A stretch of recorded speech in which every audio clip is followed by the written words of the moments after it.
Okay, so what we are going to do now is just quickly go through Plan B. So your school application strategies, Plan B.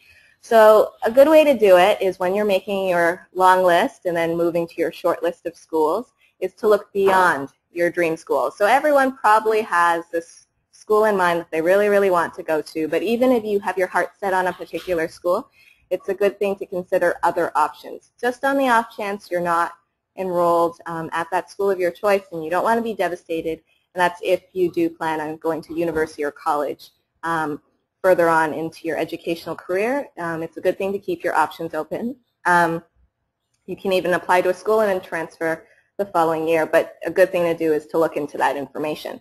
So basically, if you narrow down your choices too much into really highly selective schools, then you are limiting your options.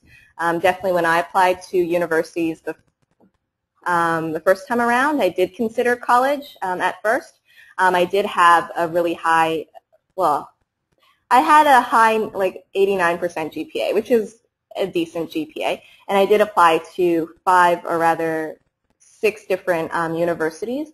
UAC only offers the option of applying to 3 for your first application fee, and then afterwards each additional school you would add on to that as an extra fee. Not everybody has that sort of flexibility though, but definitely I chose 5 or 6 different universities. And at the time, York University was my backup school. I really wanted to go to U of T. I applied to the Toronto St. George campus. I applied to the Mississauga and the Scarborough campus. I got into all my choices except for the St. George campus, ironically enough. But I got into all my choices, and the reason I chose York was because it was closer to home and they offered me a bigger scholarship.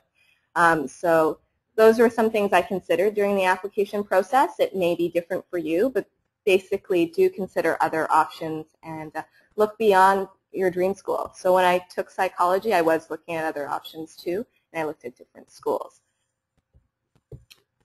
Okay, so one way to build your foundation and to make your list is look at your strengths and your weaknesses. What are you good at? What do you need to work at a little more in order to make either your application stronger or basically to figure out what your interests are when you're choosing your program. So when you take that realistic look at what you need to be happy with your success, your educational success, then you're going to have a much easier time picking out a variety of different schools. So you can identify some schools where you have a good chance of getting enrolled in. One way to look at it is to look at the admission, the cutoff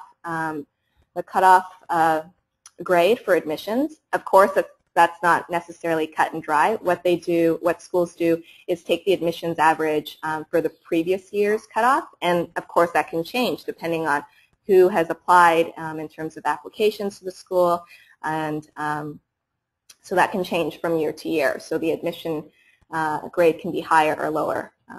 That can vary. And definitely I know speaking with students that the McMaster University, the health sciences program is really popular, and they have a really high cutoff average, usually about 93 or so, like mid to high 90s. And even with such a high cutoff average, even if you do meet that cutoff, there are people that do get denied admission, but that's also because the program itself has such a narrow scope. They don't, it's not so much the admission average, but the fact that they enroll very few students on a yearly basis. But again, not an impossible school to apply to, and definitely don't take it off your list if you really, really want to go there. And even if your grades are not necessarily as high, like in the A average range, that doesn't mean that you can't get into university or college. There are options available to you, but do make a list and narrow that list down to figure things out. So one way to do is to look through our website when you're looking for safety schools. So before, when I was looking at psychology programs, I clicked on Bishop's just to see what sort of information they had available for their clinical psychology program. What you can look at here are schools to consider that are related to Bishop's University, similar. These are what other students have viewed when they viewed this particular school, and also related programs. So this is a good way to see what other schools are offering similar programs. So you can have a list here by looking at our website to see what's available. Maybe by looking you might have thought, oh, well, I didn't know University of Winnipeg was offering biopsychology. It's very similar to clinical psychology in certain regards, so maybe that's one school that you can apply to and you just didn't really realize it at the time. So keep your options open and go with an open mind. And definitely, I wouldn't be so concerned in terms of the name of the school. Definitely when I accepted my admission into York University, my father and even family members were asking, why did I choose York University? I had such a high average. Why didn't I just pick another school? I mean, I also applied to University of Western Ontario and Queen's as well and got into both, but I didn't accept the offer. So I gave my explanation, and at the end of the day, it doesn't really matter because it's your education. It's what you want to put forward towards your career goals. So that's the most important takeaway message from that. So yeah, let's see. Okay, and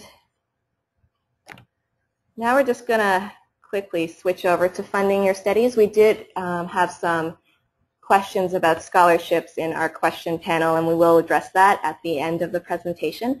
But once you've chosen your school, once you've made your applications and you've submitted them, you will need to look at funding your studies so you can continue going on to that school of your dreams, or even to your backup school. Like basically, if you funnel down your list and you're happy with your choices, it doesn't really matter which school you get into because they're all offering programs you wish to pursue, and they're all in locations that you like and other priorities that you have considered. So how much does an education cost? Now, the figure we have here is $17,000, and that will vary depending on the type of institution that you choose to go to. This is basically an aggregate of the information that we have on our School Finder website. So college programs may be a bit cheaper and university programs a bit more. Science programs tend to be more than, in terms of tuition fees, more than arts programs, and also other things you should consider other than tuition fees are books and accommodation. If you're going to live on residence, that's going to generally be double your fees, and also if any other fun things like food and entertainment and transportation, like how are you going to get to school. Okay.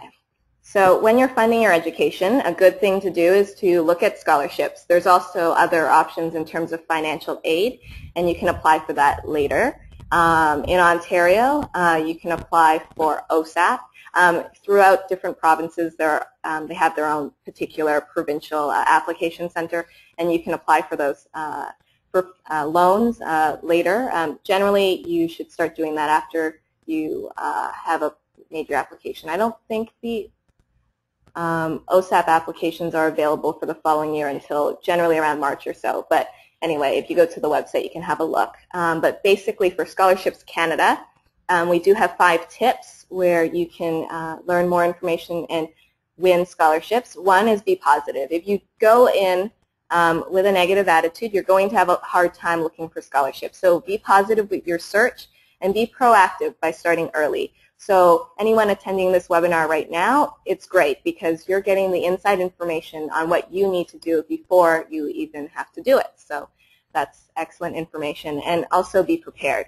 So when Sandy mentioned earlier, for applications, particularly if you're applying to schools directly, you may need to get letters of references or create a portfolio or a personal statement. And if you do all this in advance, that definitely cuts back on the time that you have to spend on your application. So with scholarships or like for jobs or school applications, you get that portfolio going and you can refer to it at any time, and you don't necessarily need to update that too often. Just tweak it for your needs and your purposes. And next, be fearless. So if you have any questions about a scholarship, definitely contact the scholarship administrator if you have any questions, because they are there to help you with your application and to make sure that you get it. And also be resourceful. Ask questions, go to your guidance counselors, ask your teachers or professors, or even your your friends. They may have parents, or even your parents or your relatives may have scholarships that are offered at the company that you may not have known about until you ask that for more information. Okay, we're nearing the end of our presentation, and also we're close to the 1 o'clock mark, but we will be addressing some questions just right at the end, so if you stick around, we are good to go. But in terms of social media, very, very exciting right now. We do have School Finder on both Twitter and Facebook, as well as Scholarships Canada on Twitter and Facebook. And right now, the Scholarships Canada Twitter page is holding a contest. We call it Take Charge 2011. You can win $50 just for tweeting something about how you take charge of your life, and if you follow the account. So lots of very inspirational messages on Twitter. So if you have a look at our Twitter account today, you will be overwhelmed and surprised. Very exciting. And again, as I mentioned at the beginning of the presentation, we are offering a host of webinars later in December and also into January and more of next year. This is simply one webinar in a whole host of our webinar series. We do have a Finding Scholarships webinar in early December, as well as a Down with Debt webinar in mid-December, and also the same one in early January. That one is on financial literacy, and we have Andrew McNabb, who was recently on the CBC, and he is a very interesting speaker. So what we have there are some of our events, and also if you are in BC, feel free to visit us at the Education and Career Fair, because we will be there at the end of the month. And the presentation that we have today will be, a copy of the PowerPoint will be emailed out later today to anyone who registered for this particular series.